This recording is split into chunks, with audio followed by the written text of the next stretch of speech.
बिस्मिल्लाहिर्रहमानिर्रहीम। अस्सलाम वालेकुम दोस्तों, क्या हाल चाल है।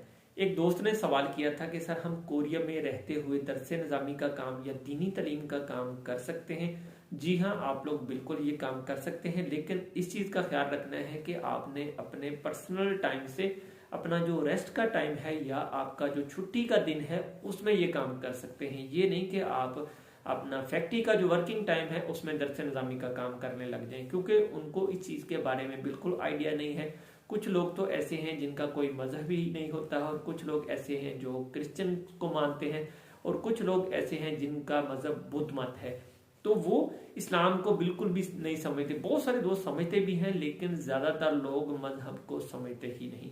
तो आप लोगों ने जो भी काम करना है दीन के हवाले से, जो भी खिदमत करनी है, वो अपने पर्सनल रेस्ट के टाइम से निकाल के करनी है। और कोशिश करें, अगर आपका ये ख्याल है तो मैं आपके लिए दुआ को हूँ।